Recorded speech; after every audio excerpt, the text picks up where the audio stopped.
Identifying the learning styles, یعنی learning styles کو identify کرنا اور ان کو دیکھنا اور انہیں محسوس کرنا اور سمجھنا۔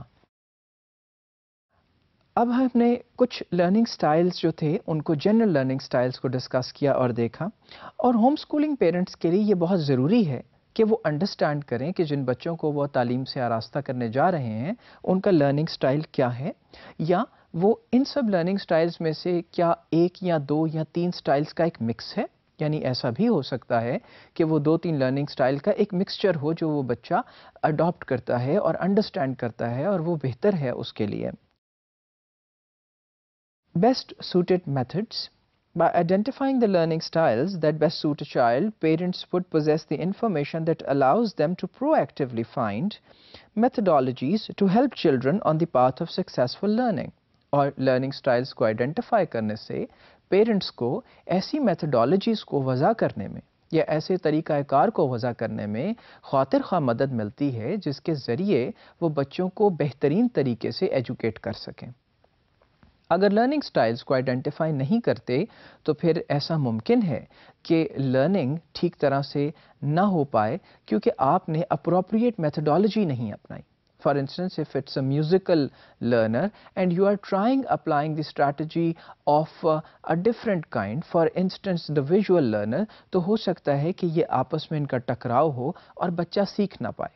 اور آپ یہی سمجھتے رہیں کہ بچہ جو ہے اس میں کوئی کمی ہے یا کوئی پرابلم جو ہے وہ واقع ہو رہی ہے، جبکہ it is a mix of two things. A is the learning style and B, which has to correlate with the learning style, is the teaching methodology. یعنی ٹیچنگ میتھڈالوجی کو کمپلیمنٹ کرنا ہے اس لرننگ سٹائل کو، نہ کہ اس کو change کرنا ہے، اور اس کے ساتھ کسی قسم کا جو مقابلہ ہے وہ نہیں ہو سکتا، کیونکہ it is natural in a child and one must support the natural tendency of learning.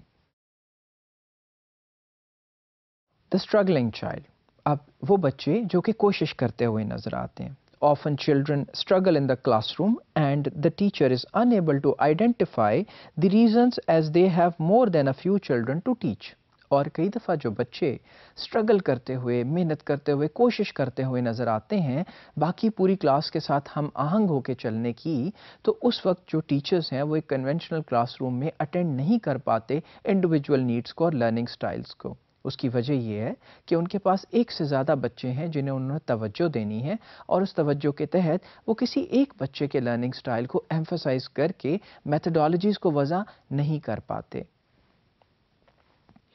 By undertaking their education themselves, parents are in a better position to identify their learning style and find activities or a combination of activities that may work well with the child's individual learning style. اور یہاں home schooling کو advocate کرنے کے لیے یہ بات ہمارے سامنے آتی ہے کہ پیرنٹس جب خود یہ ذمہ داری لے لیں تو وہ بہترین طریقے سے بچوں کے لرننگ سٹائلز کو آئیڈینٹیفائی بھی کر سکتے ہیں اور منتخب بھی کر سکتے ہیں ٹیچنگ میتھڈالوجی کو جو کہ بیسٹ سوٹڈ ہے ان کے بچے کے لیے،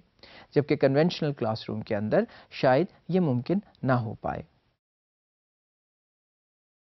اور home schooling parents must be able to understand what method of learning best fits the needs of their child, whether they write down facts, whether they draw images, or whether they remember best by talking about a scenario. اور یہاں home schooling parents کی ذمہ داری یہ ہے کہ وہ اپنے بچوں کو کینلی آبزرو کریں اور یہ دیکھیں کہ کیا ان کا بچہ لکھنے سے زیادہ یاد رکھتا ہے، بات چیت کرنے سے ان چیزوں کو یاد رکھتا ہے، گنگنانے سے یاد رکھتا ہے، یا ڈرا کرنے سے یاد رکھتا ہے۔ جب وہ اس کو کر پائیں گے تو اسی صورت میں ہوم اسکولنگ جو ہے وہ منفرد طریقے سے ایک بہتر انداز میں بچے کے انڈیویجول سٹائل کو اور اس کی انفرادیت کو کمپلیمنٹ کرتی ہوئی نظر آئے گی۔